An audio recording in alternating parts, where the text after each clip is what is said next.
Montbriel? Oui, bonjour, toujours président depuis 4 ans. Voilà. À quoi sert un président? À beaucoup de choses, à se faire taper sur les doigts de temps en temps et surtout à organiser des beaux événements comme celui-ci et à organiser aussi la vie de notre rucher école où on dispense des cours à des nouveaux apiculteurs tous les ans. Vous avez des ruches vous-même? Oui, j'en ai des ruches, oui. J'en ai une vingtaine que je partage avec mon papa. C'est une passion commune. Sur la région? Sur la région, oui, de Varèse et Isandron, donc pas très loin d'ici. Et quel genre de miel vous produisez? Surtout du tout de fleurs et quand l'année s'y présente, un peu d'acacia. Et quel miel pour vous est le meilleur pour la santé? Ah, pour la santé, j'adore le châtaignier. Après, je suis un gros, enfin ça se voit, je suis un grand gourmet. Je trouve que le miel de châtaignier est mon miel préféré. Le châtaignier n'a pas un goût un peu plus fort que les autres? Il a un goût un peu plus typé, mais c'est ça que j'aime dans ce miel-là. L'acacia est un peu plus lisse, il fait un peu plus sucrant, donc c'est pour ça que les novices aiment le miel d'acacia. Qu'est-ce qu'on vient demander à un président? Alors, on vient demander des conseils, beaucoup, dans l'apiculture, parce qu'on est un petit peu l'expert, de facto, on est un peu l'expert en apiculture. On demande aussi pas mal de connaissances techniques, en informatique, etc. On est un peu touche à tout. En quoi sont fabriquées les ruches? En bois. Maintenant, il y en a de plus en plus en plastique. Souvent, nous, on essaie de privilégier du bois local. Avec le Thon, par exemple, qui est une fabrique de ruches. Et on essaye d'avoir du Douglas, par exemple. Le Douglas va bien pour la ruche? Oui, parce qu'il est imputrescible et il ne bouge pas trop dans le temps. Donc c'est vraiment impeccable pour avoir des ruches qui durent dans le temps. Et l'abeille arrive à s'adapter à toutes sortes. Quand on voit où les essaims se posent, des fois il y a beaucoup d'articles où on les voit se poser sur les vélos, dans les cheminées. Les abeilles, elles s'adaptent. Elles étaient là avant nous, elles seront sûrement là après nous. Donc vraiment, nous on essaie de les chouchouter, mais le Douglas c'est parfait. Est-ce que vous savez combien il peut y avoir d'abeilles dans une ruche? En pleine saison, on a entre 50 et 60 000 individus. Et là, cette période-là, du coup, la colonie descend. Elles sont juste là pour se tenir au chaud. On est à l'entour de 10 et 15 000. Est-ce que cette année a été une année difficile par rapport à la pluie? C'est une année très très compliquée. La pluie a duré du mois d'octobre 2023 jusqu'au quasiment juin 2024. Donc pas de floraison. Les abeilles ont eu très très faim. En plus, l'hiver a été compliqué avec du frelon asiatique qui a dévoré nos colonies. Donc ça a été une année catastrophique, vraiment. Est-ce qu'on est obligé de donner à manger aux abeilles quand elles en manquent? Moi, c'est comme mon chat ou mon chien, je préfère qu'elles soient bien, donc je fais en sorte qu'elles ne meurent pas de faim. Je trouve ça inadmissible d'avoir des animaux, de ne pas en prendre soin. Qu'est-ce que vous leur donnez finalement? Souvent, on leur donne un sirop, un mélange d'eau et de sucre qui ressemble au nectar qu'elles retrouvent dans les fleurs. Oui, on est venu à la foire au miel pour présenter nos différents miels. Donc moi, je me suis spécialisé dans les abeilles plutôt dans des miels monofloraux. Donc je fais bien évidemment du miel de trèfle blanc, de luzerne, de châtaignier, de ronce, voilà. Et également un miel plutôt rare qui est du miel de sylphie. La sylphie étant une plante fourragère qui fait un nectar un petit peu exotique et qui a des propriétés comme chaque miel. Et la particularité, c'est que je ne fais jamais chauffer mes miels, eu égard aux propriétés qu'ont chaque miel. Est-ce qu'il y a eu des difficultés cette année avec la pluie? Voilà, alors effectivement, c'est une année annus horribilis, dirons-nous. C'est une année où nous n'avons pas de miel de printemps, il n'y a pas eu d'acacia, il n'y a pas de pissenlit, il n'y a pas d'aubépine, il n'y a pas non plus de bourdaine, car il a fait un temps exécrable sur le plateau de Millevaches et comme ailleurs jusqu'au 15 juin. Mais à partir du 15 juin, les plantes en particulier les plantes de prairie ont bien nectarifé et nous avons pu faire à la fois trèfle, luzerne, disais-je, mais comme je fais de la transhumance et que j'amène mes ruches dans le Tarn-et-Garonne, je fais également une belle récolte de miel de lavande. Qu'est-ce que vous appelez la bourdaine?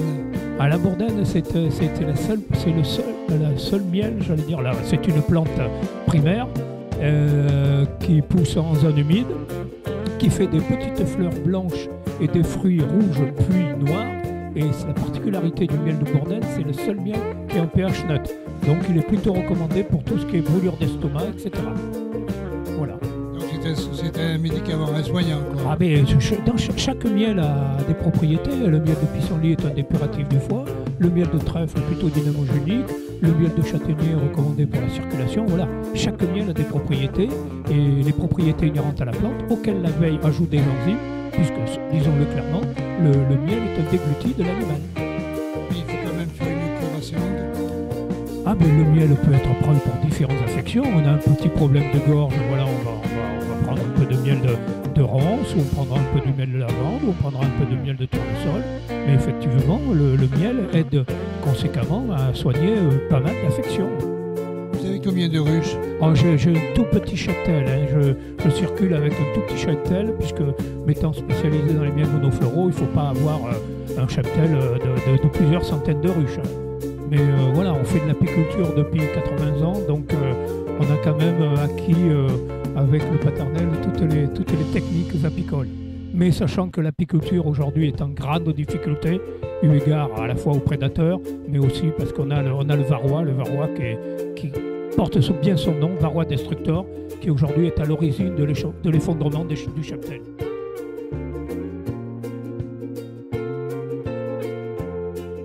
Je travaille comme beaucoup d'apiculteurs, je pense. Moi, je travaille beaucoup en ruches sédentaires. J'essaie de déplacer peu les ruches. Je déplace pour quelques grosses mielées, comme le tournesol en fin de saison ou acacia les années où ça veut donner en début de printemps. Et voilà. Où est-ce que sont installées vos ruches? Alors mes ruches sont installées toutes sur le département de la Dordogne. Dans un rayon, moi j'habite vraiment au centre du département, à côté de Vers, dans un rayon de 30-40 km autour de l'exploitation. J'essaie de ne pas aller plus loin et j'ai assez de ressources différentes pour arriver à faire une gamme intéressante. Et la fleur cette année a souffert à cause de la pluie? Ah oui, à cause de la pluie, à cause du froid au printemps, parce qu'on a eu de la pluie, mais même quand il faisait beau, les températures n'étaient pas là, donc ça mielait pas, les ruches ont eu très faim au mois de mai surtout. Et nous, ça s'est un petit peu décanté sur l'été. Les mielées d'été ont été un peu plus intéressantes, on va dire. On sauve un peu les meubles. On fait une année très moyenne, mais pas catastrophique non plus. Mais par contre, on a passé un printemps, oui, vraiment exécrable. C'était très très dur. Donc le rendement a été pas bien cette année, quoi. Le rendement, en tout cas de tous les miels de printemps, a été presque nul.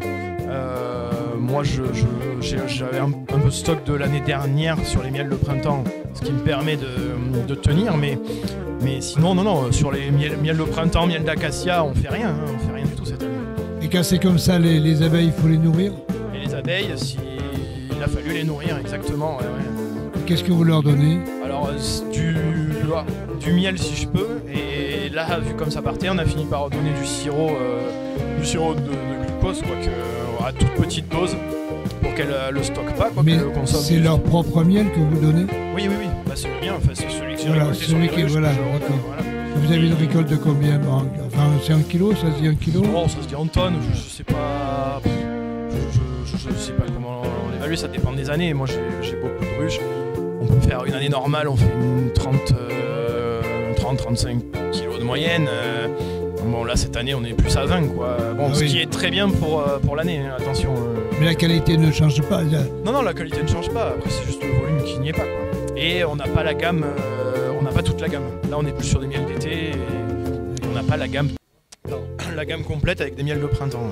Et vous faites beaucoup de foires au miel? Non, j'en fais très peu. Brive, c'est une belle foire qui marche bien et qui est pas très loin de chez nous. Donc on l'a fait. Après, on fait surtout des marchés de Noël, des événements comme ça. Vous êtes monsieur? Nicolas Godbille. Vous venez d'où? De Laguenne. Et votre production alors se trouve à Laguenne? C'est ça, à Laguenne et alentour. Donc c'est le secteur de Tulle, 20 km, quoi, grosso modo 20 km. Et un peu plus loin pour quelques transhumances que je fais sur le plateau de Millevaches pour avoir du miel de montagne. Et il n'y a que là-bas qu'on peut trouver du miel de montagne? Et disons que le miel de montagne, on peut l'appeler miel de montagne au-delà de 600 mètres d'altitude. Et qu'est-ce qu'il y a comme fleurs là-haut? Beaucoup de ronces et des fleurs sauvages, un peu de bruyère. Ce qu'on appelle le miel, selon les secteurs, pardon. Ce qu'on appelle le miel toute fleur. Voilà, toute fleur de montagne, contrairement toute fleur de plaine. Voilà, et votre production à l'année? Environ 15 kg la ruche cette année. Vous avez beaucoup de ruches? 200 ruches en production, je vous laisse faire le calcul. Ça va c'est pas une énorme production. Cette année a été moindre? Cette année, pas terrible. Voilà, printemps catastrophique et à partir de début juin, ça s'est rattrapé. Ouais. Voilà, pour les ruches qui étaient en état de produire. La majorité de votre miel, c'est du miel celui que vous vendez le plus? Toute fleur d'été, c'est un mélange ronce châtaignier. Comment on fait de la bière avec du miel? Alors ça c'est le secret du brasseur. Moi je lui donne le miel, il fait la bière avec. Voilà, c'est pas moi qui l'a fait la bière. Non, vous ne quittez pas. Qu'est-ce que je voulais dire la quantité de miel, à peu près dans un litre de bière. Là je peux pas vous répondre. Oui, c'est pas un souci. Mais ça se vend bien quand même. Ça se vend bien, ça fait un petit produit d'appel. Ça se vend au moment de Noël peut-être, non? Ça se vend toute l'année, c'est vrai que l'été, avec les chaleurs, c'est bien aussi une petite bière. Mais c'est sucré quand même, non? Non, elle n'est pas sucrée celle-là.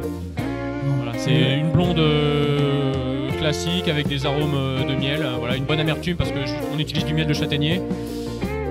Et ça fait longtemps que vous êtes producteur de miel?